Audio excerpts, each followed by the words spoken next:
اسلام میں مرد اور عورت کی برابری کی بات پر واپس آتے ہیں۔ ہمیں قرآن میں بتایا گیا ہے کہ مرد اور عورت اللہ کی نظر میں برابر ہیں، اور یہ بھی ہے کہ عورتوں کے حقوق کو نبی اکرم صلی اللہ علیہ وسلم کی احادیث سے بھی تقویت ملتی ہے، جہاں ماں کو عزت کے معاملے میں باپ سے کہیں زیادہ اہمیت دی گئی ہے۔ لیکن پھر عقیقہ کی رسومات میں آپ سے صرف ذبح کرنے کا مطالبہ کیا جاتا ہے، بیٹے کے لیے 1 بکری اور بیٹے کے لیے 2۔ کچھ لوگ یہ اشارہ دیتے ہیں کہ بیٹا زیادہ اہم ہے۔ بہن نے یہ سوال کیا ہے کہ عقیقہ کے موقع پر بیٹے کے لیے 2 بکریاں اور بیٹی کے لیے 1 بکری کیوں ذبح کی جاتی ہے؟ بہن، کئی صحیح حدیث میں آیا ہے کہ آپ اپنے بیٹے کے لیے بھی صرف 1 بکری ذبح کر سکتے ہیں۔ یہ لازمی نہیں ہے، یہ صحیح حدیث ہے۔ بیٹی کے لیے 1 بکری اور بیٹے کے لیے 2 بکریاں۔ آپ بیٹے کے لیے بھی صرف 1 بکری ذبح کر سکتے ہیں۔ ایسا نہیں ہے کہ بیٹے کے لیے لازمی طور پر 2 بکریاں ذبح کی جائیں۔ لیکن جو وجہ میرے ذہن میں آتی ہے وہ یہ ہے کہ اسلام میں مرد گھر کا کفیل ہے، اسلام میں مرد ہی روزی کمانے والا ہے۔ شادی سے پہلے عورت کی ذمہ داری باپ یا بھائی پر ہے، اور شادی کے بعد شوہر اور بیٹے پر، اس کی رہائش، خوراک، لباس اور تمام مالی معاملات کا خیال رکھنا۔ تو یہاں الحمدللہ وہ مالی ذمہ داریوں سے آزاد ہے، وہ حد سے زیادہ محفوظ ہے الحمدللہ۔ تو لیکن فطری طور پہ میری منطق کے مطابق میں یہ نہیں کہہ رہا کہ یہی وجہ ہے، اللہ ہی بہتر جانتا ہے اصل وجہ کیا ہے۔ بیٹے کے لیے 2 بکریاں، لیکن صرف یہی معاملہ نہیں ہے۔ شاید اس لیے کہ وہ مالی طور پر زیادہ مضبوط ہے، اس لیے بیٹے کی وجہ سے انسان کو زیادہ خرچ کرنا پڑتا ہے۔ یہ بھی وجوہات میں سے ایک ہو سکتی ہے، اللہ بہتر جانتا ہے۔ لیکن بیٹے کے لیے 2 بکریاں لازمی طور پر ذبح کرنا صحیح حدیث میں نہیں ہے۔ صحیح حدیث میں آپ کو اختیار دیا گیا ہے، یا 1 یا 2، اور عورت کے لیے 1، اس میں کوئی مسئلہ نہیں۔ اگر آپ چاہیں، اگر آپ زیادہ ذبح کرنا چاہتے ہیں، اللہ سبحانہ و تعالیٰ اور ہمارے پیارے نبی صلی اللہ علیہ وسلم نے آپ کو اختیار دیا ہے۔ بسم اللہ الرحمن الرحیم، والصلاة والسلام علی رسول اللہ۔ شکریہ ہمارے موجودہ مقرر کا، جنہوں نے ہمیں یہ نہایت مخلصانہ اور تعلیمی لیکچر دیا۔ میرا سوال یہ ہے کہ دراصل سوال کا پہلا حصہ بہن نے پہلے ہی پوچھ لیا ہے، اور آپ نے اس کا جواب دے دیا ہے، یعنی مسلمانوں کا کردار۔ جہاں تک اس موضوع کا تعلق ہے کہ مغربی لوگ اسلام کی طرف کیسے لوٹ رہے ہیں، جب آپ ان وجوہات کے اصول بیان کر رہے تھے کہ وہ اسلام کی طرف کیوں لوٹ رہے ہیں، تو میں انتظار کر رہا تھا کہ آپ یہ بھی ذکر کریں کہ کچھ مسلمان بھی اس عمل میں کردار ادا کر رہے ہیں، لیکن میں نے انتظار کیا، سب بے سود۔ اسی لیے میں یہاں آیا ہوں کہ آپ سے مسلمانوں کے کردار کے بارے میں پوچھوں، ہم واقعی کیا کر رہے ہیں تاکہ وہ لوگ دوبارہ اسلام قبول کریں، اسلام کی طرف۔ تو آپ نے سوال کا جواب شاید دے دیا ہے، اور شاید آپ اس پر مزید روشنی ڈالیں گے۔ اب سوال کا دوسرا حصہ یہ ہے کہ مغرب کو بطور مجموعی لیا جائے۔ کبھی کبھی میرے لیے یہ بہت مشکل ہو جاتا ہے، اتنا مشکل کہ وہاں کچھ لوگ ایسے ہیں جو صحیفوں پر یقین نہیں رکھتے، ان کے پاس نہ صحیفے ہیں نہ مخطوطات وغیرہ۔ تو میرے لیے ایسے لوگوں سے معاملہ کرنا، انہیں قائل کرنا اور انہیں اسلام کی طرف واپس لانا بہت مشکل ہو جاتا ہے۔ صرف آپ جیسے چند ہی لوگ شاید اس میں کامیاب ہو سکتے ہیں۔ تو اس میدان میں ہم حقیقتاً کیا کر سکتے ہیں؟ اور اس کے علاوہ میں نے آپ کی گفتگو یو انٹر آرٹس میں سنی تھی۔ آپ نے ذکر کیا تھا کہ مشرق میں بھی، یعنی بھارت میں، کچھ لوگ ہیں جنہوں نے خدائی کا دعویٰ کیا ہے، وہاں ان کی ایک بڑی تعداد ہے۔ تو ایسے لوگوں سے ہم کیسے نمٹ سکتے ہیں؟ ان کے پاس نہ صرف صحیفہ نہیں ہے، بلکہ وہی لوگ ہیں جو ہمیں صحیفے دینے والے ہیں، کیونکہ وہ خود کو خدا سمجھتے ہیں۔ تو آپ خدا کو کیسے قائل کریں گے کہ وہ کسی اور خدا پر ایمان لے آئے؟ شکریہ۔ تو بنیادی طور پر 3 سوالات ہیں۔ پہلا سوال دعوت کے بارے میں ہے کہ اسلام کو پھیلانے میں مسلمانوں کا کیا کردار ہے۔ دوسرا یہ کہ آپ ان لوگوں کو کیسے قائل کریں گے جو صحیفوں پر ایمان نہیں رکھتے، یعنی ملحدین کی بات ہو رہی ہے۔ اور تیسرا سوال یہ ہے کہ جو لوگ خود کو خدا کہتے ہیں، جیسے کہ بھارت میں، آپ ایسے خدا کو صحیفوں کے بارے میں کیسے بتا سکتے ہیں؟ پہلا حصہ تو میں پہلے ہی جواب دے چکا ہوں۔ صرف ایک اضافہ، جب میں نے کہا کہ مسلمان اپنی سطح کے مطابق کام نہیں کر رہے، اس کا یہ مطلب نہیں کہ مسلمان بالکل بھی کام نہیں کر رہے۔ مغربی دنیا میں مسلم تنظیمیں موجود ہیں، اچھی تنظیمیں ہیں، جیسے کہ اسنا، اکنا، الحمدللہ، وہ اپنا کام کر رہی ہیں، لیکن جو کچھ انہیں کرنا چاہیے یا جو کچھ وہ تنظیمیں اور مجموعی طور پر مسلمان کرنا چاہیے وہ نہیں کر رہے۔ یہ نہیں کہ صرف مغربی مسلمان ہی یہ کام کرے، بلکہ پوری امت کے مسلمانوں کو یہ کام کرنا چاہیے۔ میں صرف امریکہ کے مسلمانوں کو الزام نہیں دے رہا وغیرہ، مجموعی طور پر مسلمانوں یعنی امت کو یہ کام کرنا چاہیے۔ تو مجموعی طور پر امت کے طور پر ہم اس سطح تک نہیں پہنچ رہے جو ہمیں پہنچنا چاہیے تھا، لیکن اچھی تنظیمیں بھی موجود ہیں۔ میں کئی بار مغرب جا چکا ہوں بھائی، وہ اسلام کے ہیں، ان کا ایک شاندار سکول ہے، یہ ان بہترین اسلامی اسکولوں میں سے ایک ہے جہاں میں گیا ہوں۔ اسلامی فاؤنڈیشن لیسٹر میں، ISNA امریکہ میں ہے، اسلامی society for north America IKNA بھی ہے، اسلامی سرکل فار نارتھ امریکہ۔ الحمدللہ تنظیمیں موجود ہیں، لیکن ہم اس سطح تک نہیں پہنچے جو ہمیں پہنچنا چاہیے تھا۔ ایسی بہت زیادہ تنظیمیں ہونی چاہیے، صرف چند ایک نہیں۔ دوسرا سوال، ہم بے دینوں اور خود ساختہ صحیفے بنانے والوں کو کیسے قائل کریں؟ جو خدا کو نہیں مانتے انہیں کیسے سمجھایا جائے؟ اگر کسی کے پاس بائبل یا وید جیسا کوئی صحیفہ ہو تو ہم اس پر بات کر سکتے ہیں، آپ ملحد کو کیسے قائل کریں گے؟ اگر آپ آج دوپہر میری تقریر میں موجود تھے بھائی، میں نے آپ کو بتایا تھا کہ ماسٹر کی کیا ہے۔ سورہ آل عمران 3 باب آیت نمبر 64، جس میں کہا گیا ہے، آؤ ہم اور تم ایسی بات پر متفق ہو جائیں جو ہمارے اور تمہارے درمیان مشترک ہیں۔ دعوت کا بنیادی اصول یہ ہے کہ ہم ایسی بات پر متفق ہوں جو ہم میں مشترک ہو۔ بھائی نے پوچھا کہ ملحد سے کیسے بات کریں، کیا ان کے ساتھ بھی کچھ مشترک ہے؟ ہم ایک ملحد سے کیسے بات کریں گے؟ جب میں کسی ملحد سے ملتا ہوں تو سب سے پہلے میں اسے مبارکباد دیتا ہوں۔ میں ایک ملحد کو مبارکباد دیتا ہوں۔ آپ پوچھ سکتے ہیں بھائی ذاکر ایک ملحد کو کیوں مبارکباد دے رہے ہیں؟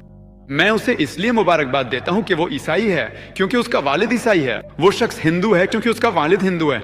کئی لوگ موروثی مسلمان ہیں، یہ ملحد کسی مذہبی پس منظر سے ہے، شاید عیسائی یا ہندو۔ اگر وہ ہندو پس منظر سے ہیں تو وہاں خدا آپس میں لڑتے ہیں، خدا کی بیوی اغوا ہوتی ہے اور اسے بچانے میں 12 سال لگ جاتے ہیں۔ اگر میں کسی مشکل میں ہوں تو مجھے بچانے میں کتنا وقت لگے گا؟ اور خدا کو صلیب پر چڑھا دیا جاتا ہے۔ وہ سوچنا شروع کر دیتا ہے کہ ہم ایسے خدا پر کیسے ایمان لا سکتے ہیں، اس لیے وہ خدا پر ایمان نہیں رکھتا۔ میں اسے مبارکباد دیتا ہوں، آپ جانتے ہیں کیوں؟ کیونکہ اس نے اسلامی شہادت کا پہلا حصہ کہہ دیا ہے، لا الہ، یعنی کوئی معبود نہیں۔ مجھے صرف یہ ثابت کرنا ہے، جو میں انشاءاللہ کروں گا، تو میرا آدھا کام ہو گیا۔ ہندو اور عیسائی کے ساتھ سب سے پہلے مجھے اسے بتانا پڑتا ہے کہ جس خدا کی تم عبادت کر رہے ہو وہ غلط ہے، اور پھر اللہ سبحانہ و تعالیٰ کا صحیح تصور پیش کرنا ہوتا ہے۔ یہاں میرا آدھا کام ہو گیا۔ وہ پہلے ہی مانتا ہے کہ کوئی خدا نہیں ہے۔ وہ میرا کام آسان ہے، اس لیے میں اسے مبارکباد دیتا ہوں، لا الہ یعنی کوئی خدا نہیں لے۔ لیکن پھر آپ کو یہ ثابت کرنا چاہیے، جو میں انشاءاللہ کروں گا، اور میری کیسٹ میں مختلف طریقے دکھائے گئے ہیں۔ یہ اللہ کا کلام ہے جس میں ہر کام کی ہدایت ہے۔ میں آپ کو مختصراً بتاتا ہوں۔ میں سب سے پہلے یہ پوچھوں گا، فرض کریں آپ کے پاس کوئی چیز ہے، کوئی مشینری ہے جسے دنیا میں کسی نے نہیں دیکھا۔ اگر میں یہ کہوں کہ یہ ہے، یہ پہلی بار آپ کے سامنے لائی گئی ہے، یہ مشینری، یہ چیز دنیا میں کسی نے نہیں دیکھی، کوئی بھی نہیں، پہلی بار ہی آپ کے سامنے لائی گئی ہے۔ کون پہلا شخص ہوگا جو آپ کو اس چیز کا طریقہ کار بتا سکے گا؟ کیا آپ اندازہ لگا سکتے ہیں کون پہلا شخص ہوگا جو آپ کو اس چیز کا طریقہ کار بتا سکے گا؟ کیا کوئی اندازہ لگا سکتا ہے؟ بنانے والا، کوئی اور اندازہ؟ خالق، وہ شخص جو اسے بناتا ہے۔ ملحد جو بھی جواب دے گا وہ آپ کو بتائے گا بنانے والا یا تخلیق کرنے والا یا بنانے والا یا پیدا کرنے والا، کچھ اسی طرح۔ اسے اپنے ذہن میں رکھیے، پہلا شخص جو آپ کو کسی چیز کا میکانزم بتائے گا جسے دنیا میں کسی نے نہیں دیکھا، وہ خالق یا بنانے والا یا بنانے والا ہے۔ اب آپ اس سے پوچھیں کائنات کیسے وجود میں آئی، تو وہ آپ کو بتائے گا کہ آج سائنس نے ہمیں بتایا ہے کہ شروع میں ایک بنیادی نیبیولا تھا، پھر ثانوی تقسیم ہوئی، ایک بڑا دھماکہ ہوا جس سے کہکشائیں وجود میں آئیں، سیارے اور موجودہ زمین جس پر ہم رہتے ہیں، یہ بگ بینگ تھیوری کی بات ہو رہی ہے۔ اسی طرح کائنات وجود میں ہے۔ تو آپ اسے بتائیں کہ یہ تو پہلے ہی قرآن میں ذکر ہے۔ 1400 سال پہلے سورہ الانبیاء سورہ نمبر 21 آیت نمبر 30 میں ذکر ہے، اولم یر الذین کفروا، کیا کافر نہیں دیکھتے کہ آسمان اور زمین آپس میں جڑے ہوئے تھے، پھر ہم نے انہیں جدا کر دیا؟ یہ بگ بینگ تھیوری جس کے بارے میں ہم بات کر رہے ہیں، جو سائنس نے کل ہی دریافت کی، اس کا ذکر کون کر سکتا تھا؟ کل کا مطلب ہے 30 سال پیچھے، 100 سال پیچھے۔ قرآن نے 14 سال پہلے کا ذکر کیا ہے، اس کا ذکر کون کر سکتا تھا؟ تو وہ تمہیں بتائے گا۔ آپ جانتے ہیں شاید یہ ایک فلوک ہے، اس سے بحث نہ کرو۔ اگلا حصہ، آپ اس سے پوچھیں کہ کائنات کی تخلیق سے پہلے آسمانی مادے کی ابتدائی حالت کیا تھی، وہ آپ کو بتائے گا کہ یہ گیس ہے۔ تم اسے یہ کتاب بتاؤ، قرآن سورہ فصیلہ باب 41 آیت نمبر 11 میں کہتا ہے کہ وہ دخان تھا، تو اس سے پوچھے کیا یہ درست ہے؟ وہ بتائے گا کہ سائنسی طور پر دھواں گیس سے بہتر لفظ ہے۔ آپ اس سے پوچھیں زمین کی شکل کیا ہے، وہ آپ کو بتائے گا کہ یہ گول ہے۔ تو آپ اس سے پوچھیں آپ نے یہ کب دریافت کیا؟ اگر آپ سائنس کو اچھی طرح جانتے ہیں تو وہ آپ کو بتائے گا کہ 1570 میں سر فرانسس ڈریک وہ پہلے شخص تھے جنہوں نے زمین کے گرد سفر کیا۔ کیا آپ اسے یہ بتاتے ہیں؟ قرآن سورہ النازعات باب 79 آیت نمبر 30 میں کہتا ہے، اور اس کے بعد ہم نے زمین کو انڈے کی شکل جیسا بنایا، یعنی شتر مرغ کے انڈے کی طرح، جو گیند کی طرح گول نہیں ہوتا۔ اسے بتائیں قرآن کہتا ہے زمین گول نہیں بلکہ اوپر سے چپٹی اور درمیان سے ابری ہوئی ہے۔ وہ کہتا ہے ہاں یہ زیادہ درست ہے، یہ جیوسفیریکل ہے۔ آپ کہہ رہے ہیں کہ یہ گولن۔ قرآن نے 1400 سال پہلے کہا تھا کہ یہ جیوسفیریکل ہے۔ یہ کس نے بیان کیا ہوگا؟ آپ کے نبی جنہوں نے قرآن لکھا، وہ ایک ذہین انسان ہے۔ اب آپ کچھ کہہ سکتے ہیں، بحث میں کریں۔ چاند کی روشنی اپنی روشنی ہے یا منعکس شدہ روشنی؟ وہ آپ کو بتائے گا منعکس شدہ۔ قرآن سورہ فرقان سورہ 25 آیت 61 میں کہتا ہے، مجھے اسکول میں پڑھایا گیا تھا کہ سورج ساکن ہے، یہ اپنے محور کے گرد نہیں گھومتا۔ قرآن سورہ انبیاء سورہ 21 آیت 33 میں کہتا ہے، والذی خلق اللیل والنہار، یعنی یہ اللہ ہی ہے جس نے رات اور دن کو پیدا کیا، اور شمس اور چاند کو، کل فی فلک یسبحون، ہر ایک اپنے مدار میں تیر رہا ہے اپنی حرکت کے ساتھ۔ قرآن کہتا ہے کہ سورج گردش اور گھومتا ہے۔ اسکول میں میں نے یہ نہیں سیکھا تھا، مجھے بتایا گیا تھا کہ یہ اپنے محور کے گرد نہیں گھومتا، یہ ساکن ہے۔ وہ آپ کو بتائے گا نہیں، سائنس کی تازہ ترین دریافتیں ہمیں بتاتی ہیں کہ سورج بھی گھومتا ہے، اور اسے ایک چکر مکمل کرنے میں تقریباً 25 دن لگتے ہیں۔ قرآن میں یہ کس نے ذکر کیا ہوا ہے؟ اس سے پوچھو، وہ رک جائے۔ اسی طرح قرآن حیاتیات کے بارے میں بھی بات کرتا ہے، ہر جاندار چیز پانی سے بنی ہے۔ یہ کس کی تحریر ہے؟ قرآن پانی کے چکر، اس کے اٹھنے گرنے، بادلوں کے بننے، اندرونی علاقوں میں جانے اور چکر کی تکمیل کا ذکر کرتا ہے۔ سلامتی اور رحمت، نمکین اور میٹھا پانی۔ پانی کی دو قسمیں ہیں، نمکین اور میٹھا پانی۔ ان کے درمیان ایک رکاوٹ ہے جسے پار کرنا منع ہے۔ سورہ فرقان سورہ نمبر 25 آیت 53 اور سورہ رحمان سورہ نمبر 55 آیت 19 سے 20۔ قرآن ارضیات کے بارے میں بات کرتا ہے کہ ہم نے زمین کو پھیلاؤ بنایا اور پہاڑوں کو میخوں کی طرح گاڑ دیا۔ سورہ نبا سورہ نمبر 78 آیت 6 اور 7۔ یہ کس نے بیان کیا ہوا؟ پوچھتے ہو، اور صرف ایک ہی جواب مل سکتا ہے، یہ نظر سے نہیں ہو سکتا، کیونکہ احتمال کے نظریے کے مطابق، میں آپ کو احتمال کے نظریے کے بارے میں بتاتا ہوں کہ اگر یہ محض اتفاق ہو، مثال کے طور پر اگر میں سکہ اچھالتا ہوں تو میرے صحیح ہونے کا امکان 2 میں سے 1 ہے، یہ یا تو ہیڈز ہو سکتا ہے یا ٹیلز، اور اگر میں اتفاقاً اندازہ لگاؤں تو میرے صحیح ہونے کا امکان آدھا ہے، یعنی 2 میں سے 1۔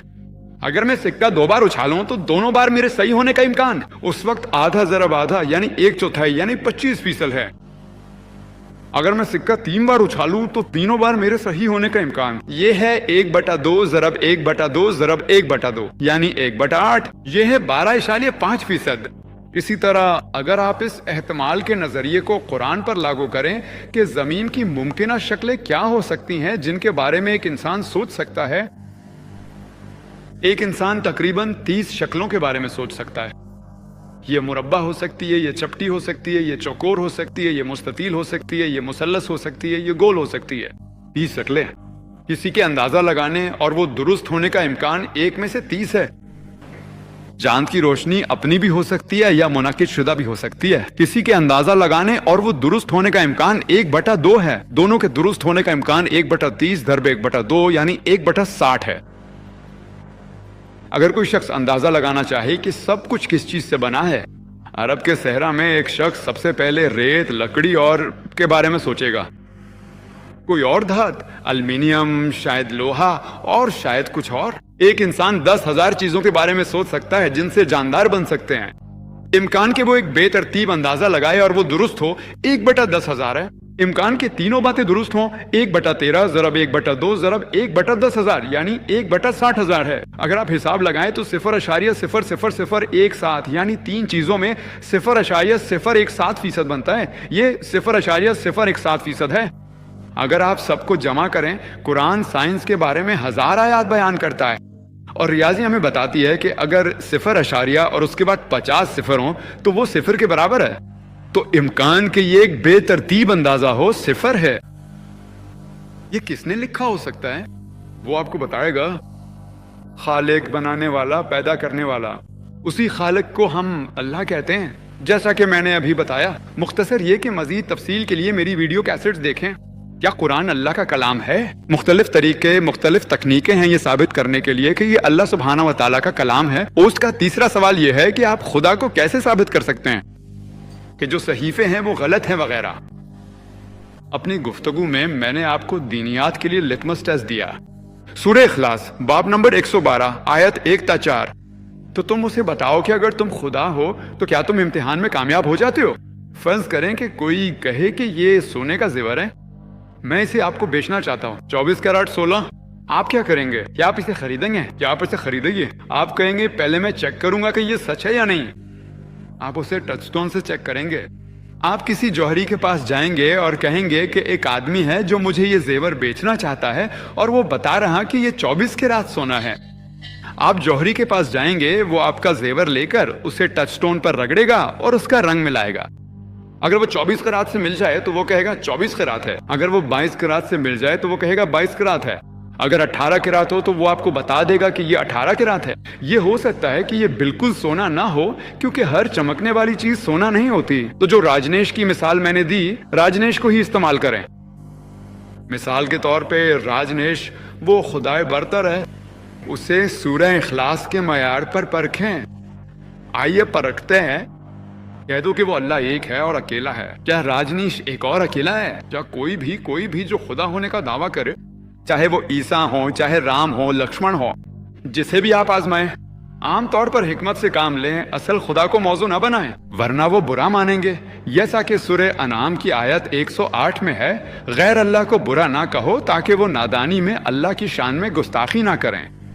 اور جو لوگ یہ کہتے ہیں کہ وہ خدا ہیں، آپ انہیں سورہ اخلاص کے معیار پر پرکھیں اور ثابت کر سکتے ہیں کہ وہ خدا نہیں ہیں۔ تو اگر وہ خدا نہیں ہے تو پھر اس صحیفے کے درست ہونے کا سوال ہی پیدا نہیں ہوتا۔